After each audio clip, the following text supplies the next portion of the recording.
Have you ever noticed the things we push deep down into our back pockets, thinking they're out of sight, out of mind, have a sneaky way of resurfacing when we least expect it? Well, my guest today says that hiding those old wounds, especially trauma, is like trying to stuff a beach ball underwater. You can hold it down for a bit, but eventually it's gonna pop up, and usually at the worst time. Today, I have the honor of speaking with Erika Shershun, a somatic psychotherapist who not only specializes in helping survivors reclaim their lives, but has also walked this healing path herself. Stick around to find out how facing the things we'd rather forget might just be the best gift we give ourselves. Trust me, you're going to thank yourself for this one. Erika Shershun, welcome to Create the Best Me. This is an honor and a privilege to have you on the show. Hi, Carmen. I'm really delighted to be here. Thank you so much for inviting me. So before we begin our discussion, can you please tell the listeners and viewers a little bit about who you are and what you do? So I am a somatic psychotherapist and an author. I specialize in working with trauma, especially emphasis in sexual trauma. So I help people improve their lives because there's so many issues that arise from trauma that hasn't been integrated in the body. And it's kind of amazing how much transformation can take place when people are able to heal that. And the reason I invited you onto the show is because I wanted to discuss what happens if some people say, that's a secret from my past, and I'm just going to tuck it back here in my back pocket because it's not affecting my life. What happens when people do not deal with that or try to work through that sexual trauma that happened during their childhood or adolescence or college, or maybe in the beginning of their marriage? Yeah, so often people don't consciously push it away. It's a coping mechanism, and often they really don't have the internal or external resources to do the work of healing when it takes place. Like they might say if it's childhood sexual trauma, they might still be in that situation where it's not safe for them to come out about it. And there's so many different scenarios and reasons why. It's not usually a conscious choice. In some cases it is, but the majority of cases I see is not. So what happens is it will stay pushed away for a time, which also varies greatly from person to person. For instance, a lot of people I've worked with have made it through college and then the symptoms really hit hard, or made it through some other life events and then the symptoms hit. There's a lot of people, including myself, who had symptoms really intensify later in life. So I was in my 40s when my symptoms intensified, and early 50s. The way I see it is sooner or later, those symptoms show up. And the longer that people go without treating it, the more symptoms and the more severe symptoms can show up. So research shows that approximately 70% of survivors develop PTSD. Still over 50% have the PTSD a year later.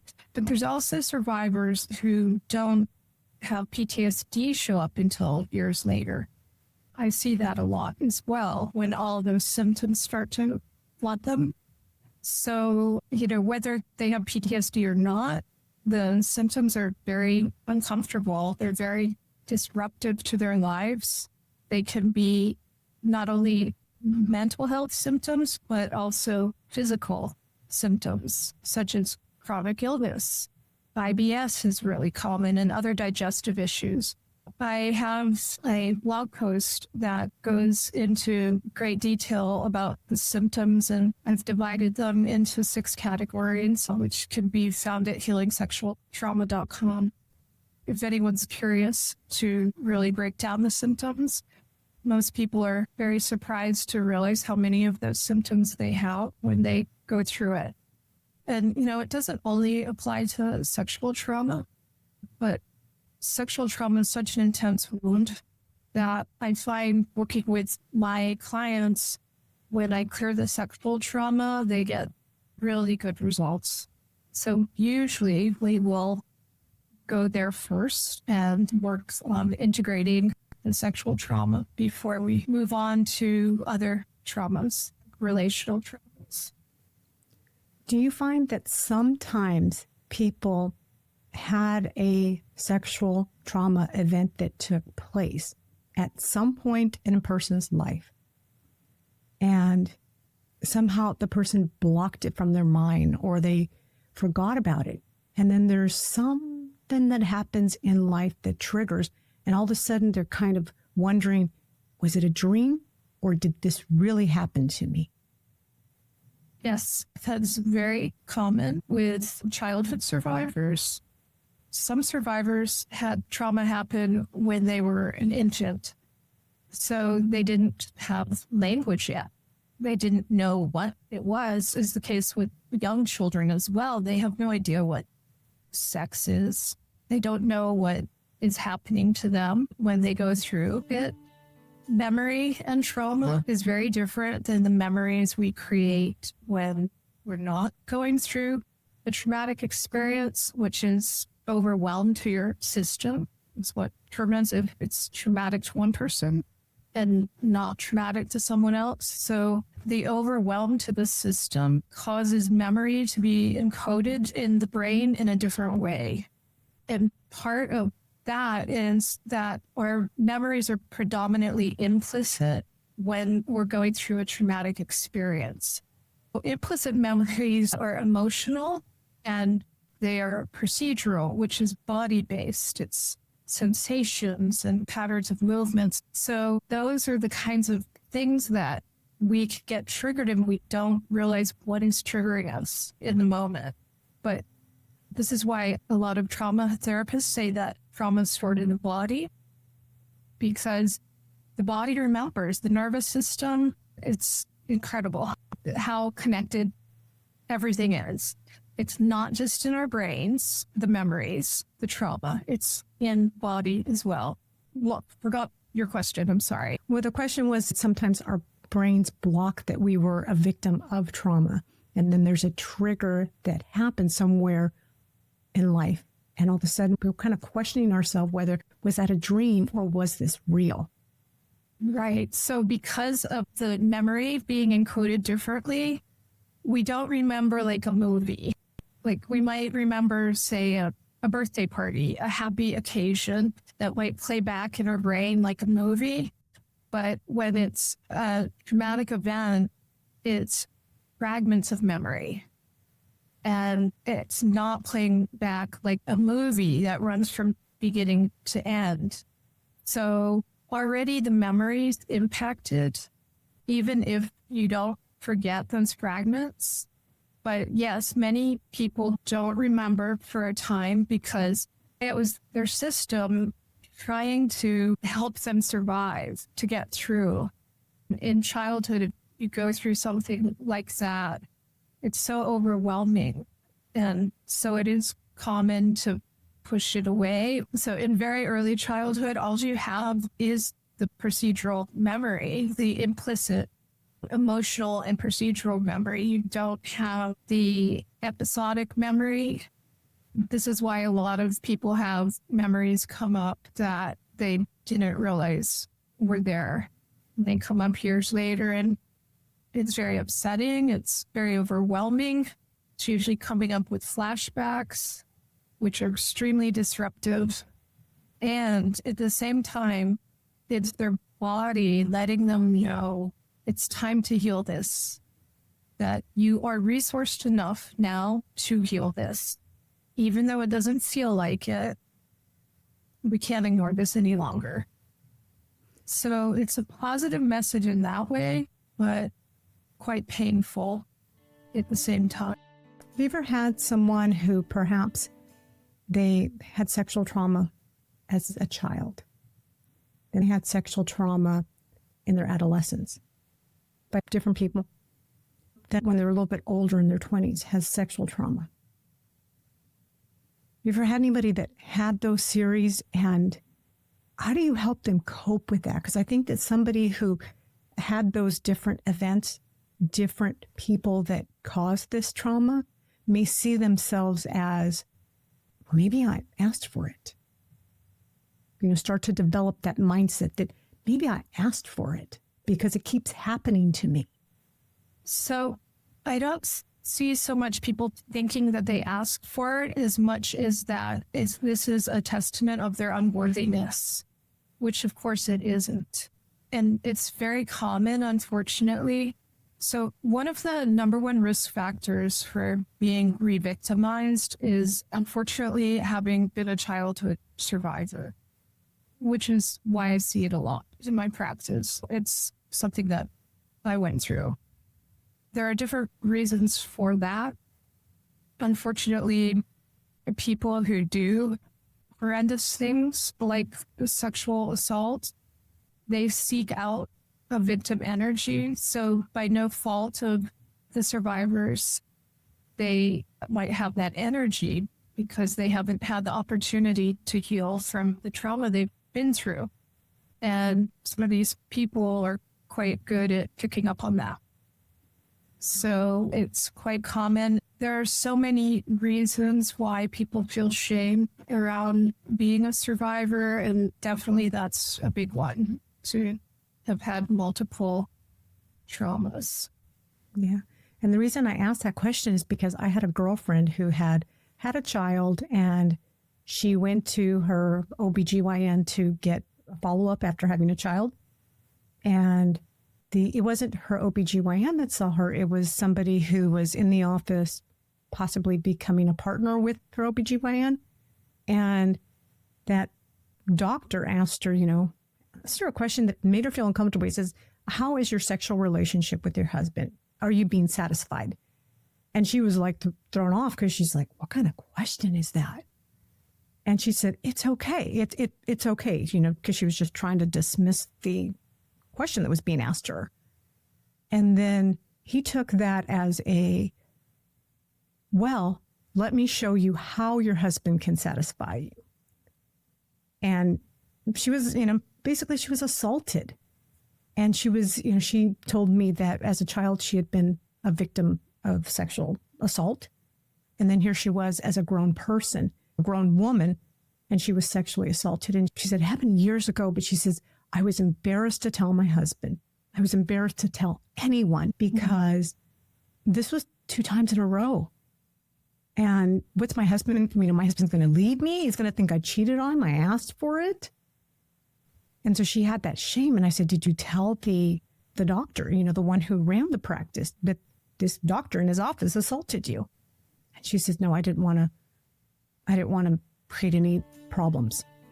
I'm so sorry your friend went through that. That's horrific. One thing that's important for survivors to do in terms of OBGYNs is to seek out trauma-informed OBGYNs. It's quite upsetting for a lot of survivors to go for an exam anyway. Your friend probably froze.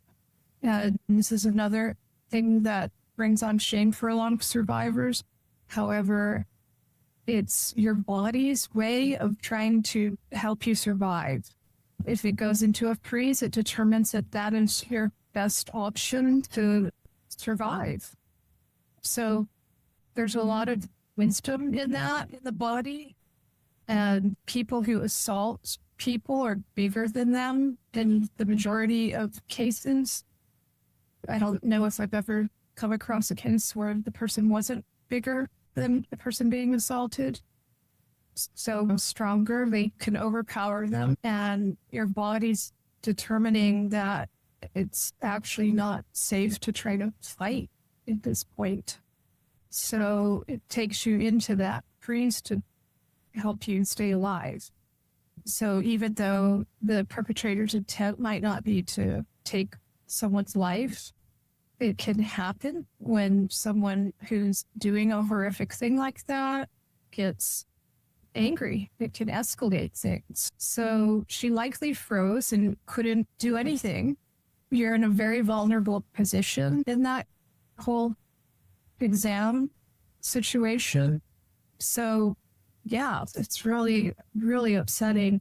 And it's common that people don't tell, especially before the Me Too movement. There wasn't support around telling.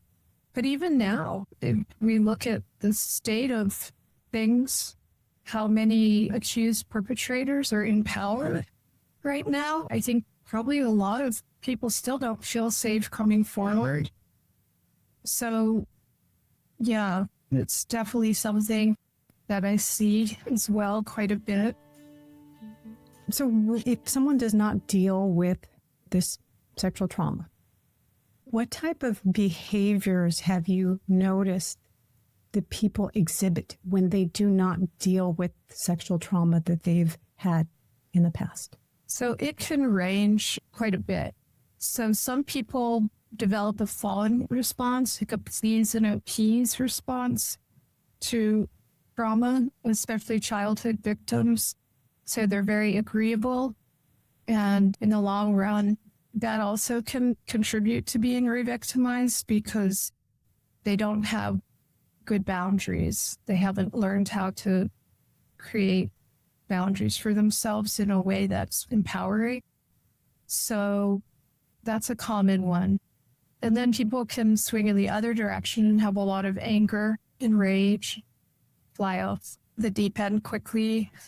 And of course, that's disruptive to relationships. I mean, either way is really hard on your relationships because when you are always being agreeable and suppressing your own needs, eventually you're going to feel resentment toward others for not meeting your needs, but you're not letting them know your needs.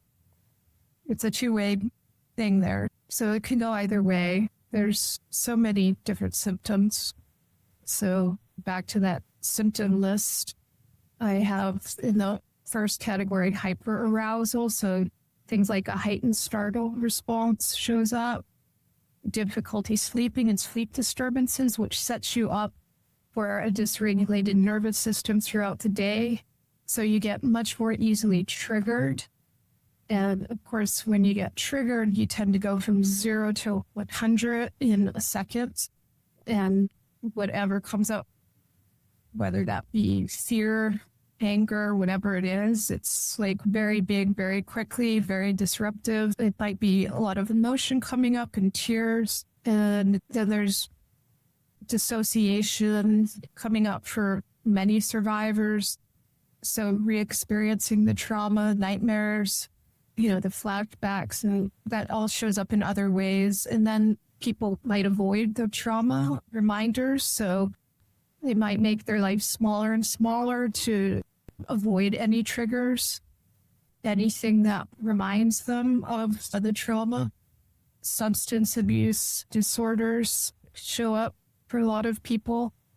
There's the negative thoughts, feelings, loss of interest in activities is under that category, intense mood swings, excessive blame toward oneself, which you've been bringing up.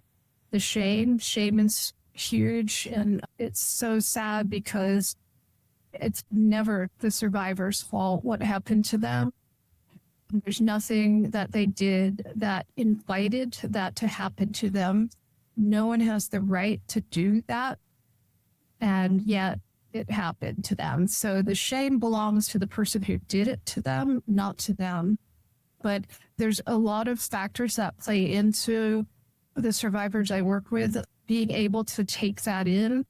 And a big part of that is understanding why their system responded the way it did. And then there's the physical health issues and the mental health issues that all play into it. So there's a lot of different symptoms that can show up under either of those categories. So if someone just reviewed the symptoms that you talked about, and they started having these tiny little flashbacks, and they say, you know what? I was a victim of sexual trauma. You have a workbook called Healing Sexual Trauma. How can they, because maybe they're not ready to talk to someone yet. How can they use your workbook to help them begin to process and heal? So the workbook can be used alone or with a therapist. And yeah, you can go at whatever pace you want, and it will take them through a series of exercises that I use with my clients and have found very effective. I use them with myself to heal myself after I went through 17 years of talk therapy that never really addressed my traumas, and my symptoms blew up, basically. And that's when I realized how much the trauma was in the body, connected with the body. And then I decided to study that. And that's when I went to grad school to become a therapist. And in that process, I worked toward healing myself. So it took a while, but the book is a result of everything that I put together to heal myself and also to heal many clients before I wrote the book or helped to heal them. And then I also have the guided journal out now. So this is a really nice way for people also to go through. It can be used with the workbook or on its own. And I think it's a gentle way to work through. And, it could also be used with a therapist. What's different about the guided journal is that I make it really clear what is being prioritized, because both the journal and the workbook have practices in them. The workbook has more practices in it. They're meant for you to find the ones that resonate best with your system. But there are certain ones that I prioritize that I want everyone to do. And in the journal, I make it really clear which ones those are. There's not as many. So it's just simpler, a little bit simpler. There's more information in the workbook, but the journal is just a gentler way to go through it. So let's say someone has worked through the workbook and the journal, and they say, now I'm ready to work with a therapist. How could they find, because there's lots of therapists who do different types of work, but like you said, that you did a lot of talk therapy and then discovered that you needed more, and you studied to figure out what that more was. How would someone find a trauma sexual therapist that can help them? That's a great question. So you want to look for a therapist who has additional training in trauma and experience with sexual trauma. So the body-based modalities are really successful in helping to heal trauma. So there's somatic experiencing, there's sensory motor, there's a modality called NARM, there's an attachment modality called DARE. So looking to make sure who you're working with has additional training. There's another one called organic intelligence that's newer and a really beautiful approach. So EMDR is something I use, and also brain spotting. There are a lot of EMDR therapists out there. I would still look to make sure they have other training in trauma so that they know what they're doing, because in grad school, they teach usually just one course on trauma, and that doesn't cut it. It takes years of additional training at the expense of the therapist. I mean, we're talking about thousands of dollars that therapists spend on the additional training to do this work.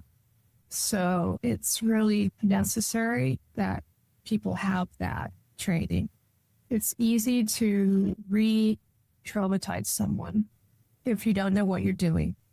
Another thing I want to add to that is that we don't have to hear the details of your story. So if you're like afraid to go talk to someone because you don't want to relive the story, you don't have to tell the story. And if they're asking you or pushing you to tell them the whole story, to me, that would be a sign that they could use more trauma training. So my clients are always welcome to share anything they want about their story. It's not going to, throw me off. They don't need to worry about it. Like whatever they want to share. However, I don't have to know their whole story outside of a few things. How old is helpful for me to know. If they know, sometimes they don't know that. And sometimes we discover that together.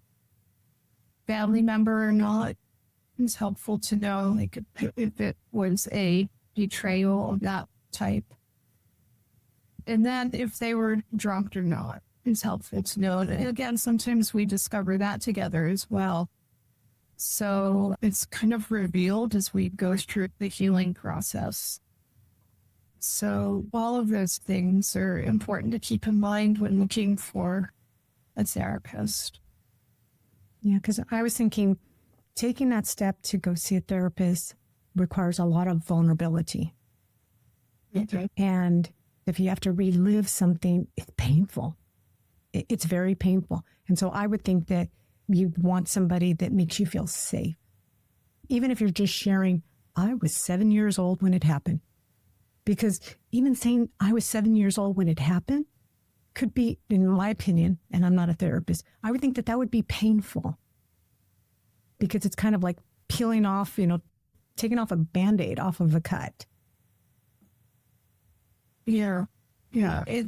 It's definitely painful to talk about it at whatever age it happened, unless you're really ready wanting to talk about it, but even then it's painful. So with some people, what I do is we work with something else worse, like a relational trauma that they experienced within their childhood. Maybe they didn't feel seen, or maybe they didn't feel accepted, or maybe they had a parent who was very angry or a critical parent, or they got yelled at all the time or whatever. We'll work on those sorts of things first sometimes, and then we'll get into the sexual trauma. So I have had people who didn't even tell me in the beginning that they have sexual trauma. Then they reveal it later. Usually I already have a sense of that, but I don't push because it's an indication to me that they're not ready, and that's okay. If that's where they're at, that's okay. But they should still look for a therapist who knows how to work with sexual trauma. So that's the approach they want to take. Mm-hmm. So you as the client, you get to determine the speed. You can tell the therapist it's too much, that you want to slow down, and you get to fire the therapist anytime you want. So you want to find someone that you do feel safe with, for sure. Sometimes that takes a few sessions to really feel that safety. Any good trauma therapist is going to start in establishing a sense of safety in the beginning. So from the first session on, they're going to address that.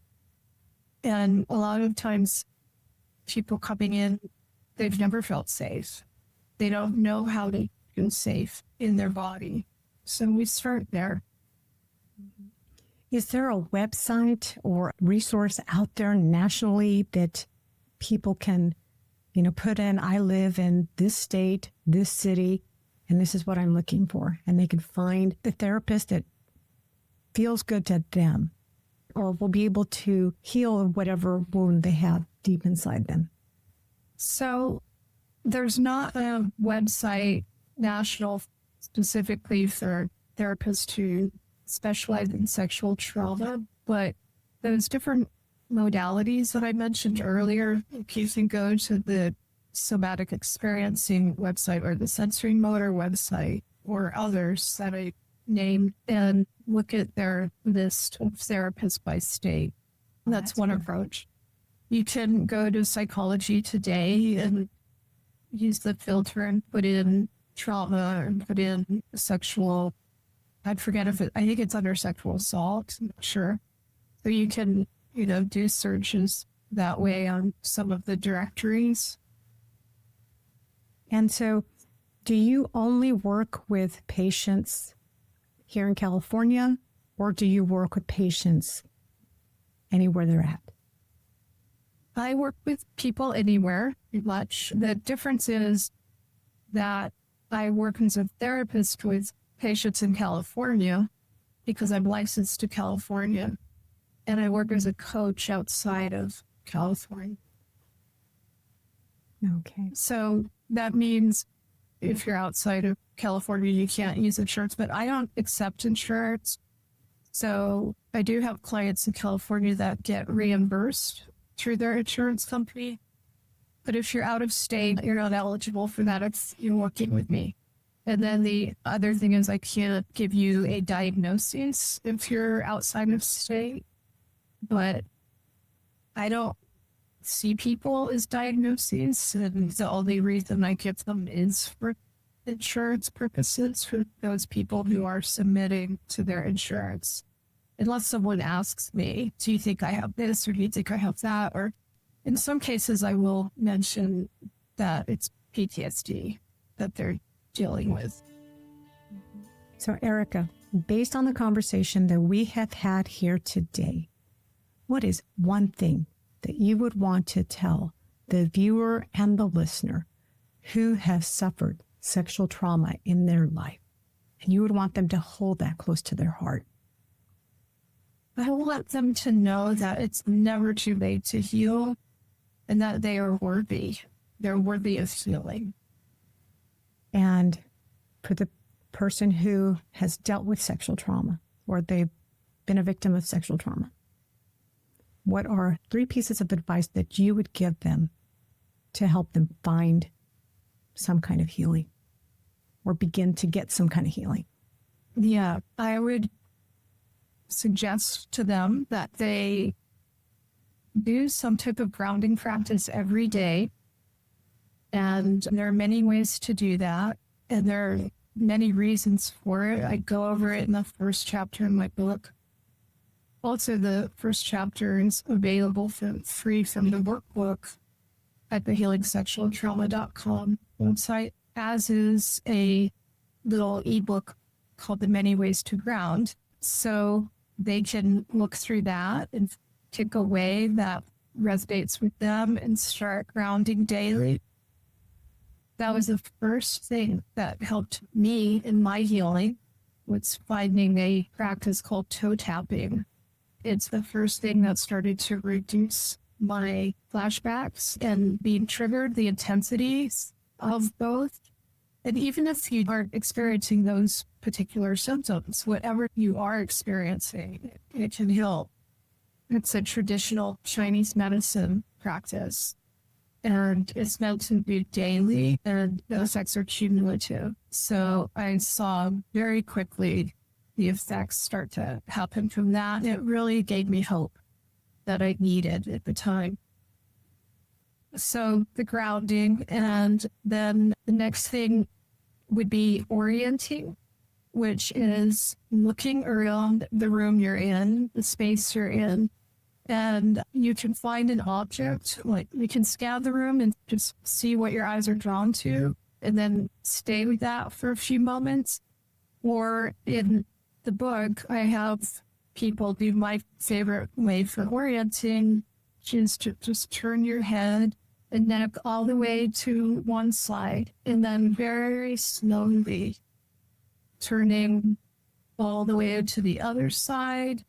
And just for the sake of time, I'm not going to do all that right now. And then you bring it back to the side you started on into the center.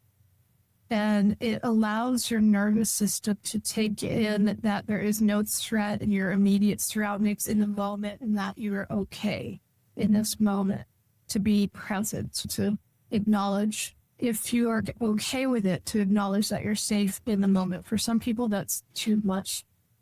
They don't feel safe for other reasons, so it's too much to say safe. But to just be present in this few seconds, it's so helpful, because like one of the ways that flashbacks take hold is that we're only paying attention to what we're experiencing inside. And our brains need to take in both safe outside and inside. So we check for that a lot unconsciously. But if we're not checking, we can become overwhelmed with what's happening inside. And, before you know it, you feel like you're reliving the trauma. So orienting daily is really a good practice as well, and is needed. At the end of the first chapter of the workbook is that practice. It's also in the guided journal. When people do that, if they notice how they're feeling prior and then after, it's usually during the orienting part of the practice that I have called coming into safety or presence, when they feel the shift of, oh, I'm much calmer now. I feel better now.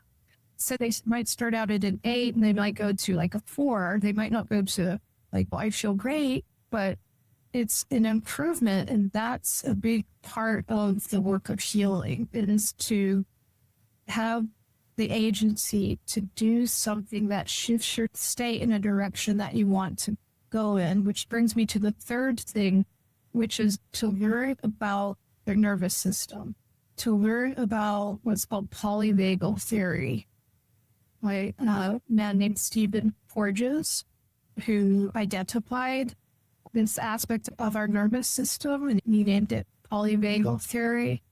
And it's so helpful to survivors to have the understanding of like what I was talking about earlier about memory, and then also about the nervous system. And it's really, everyone should learn how to regulate their nervous system. So we don't get a choice of what state our nervous system goes into.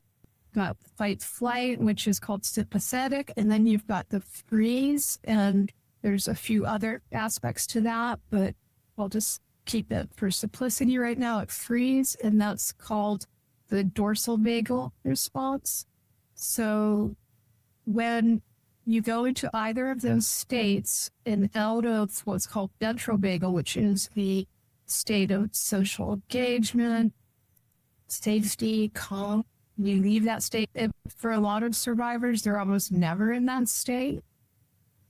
So that's why the health problems come in, because if you're in sympathetic, dorsal vagal a lot, you are having way too much cortisol and other hormones going through your system to the point where they become toxic. And there are a lot of other reasons why long-term health issues develop.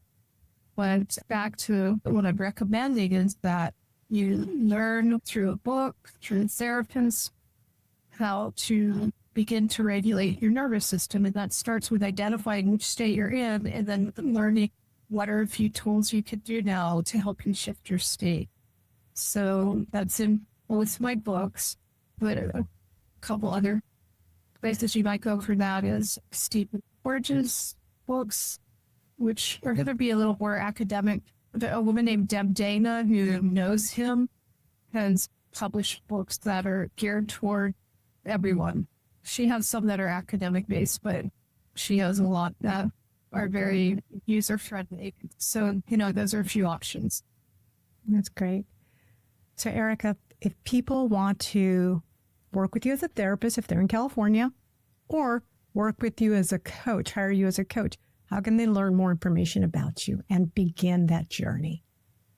So my therapist website is ErikaShershun therapy. So it's not just my name.com. And then there's the healingsexualtrauma.com website, which links to the other one. So you can go to either of those sites and learn more about Great.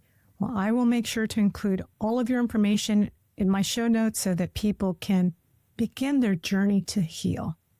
Because you are not only a therapist, but you've been there. So you know what they're going through.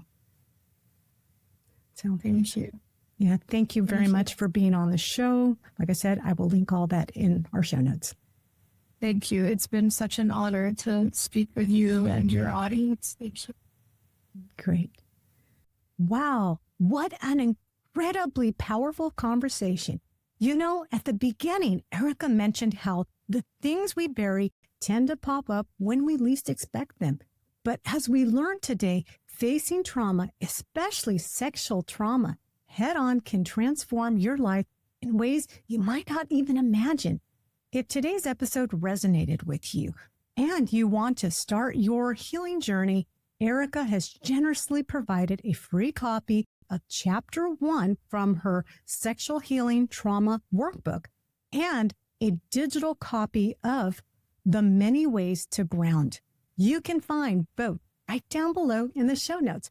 And if you'd like to connect with Erika or dive deeper into her work, visit createthebestme.com/EP118. And don't forget to tune in next week. I've got another amazing episode created just for you. Until then, keep dreaming big, take care of yourself, and remember, you're beautiful, strong, and capable of creating the best version of yourself. Thank you for watching. Catch you next week. Bye for now.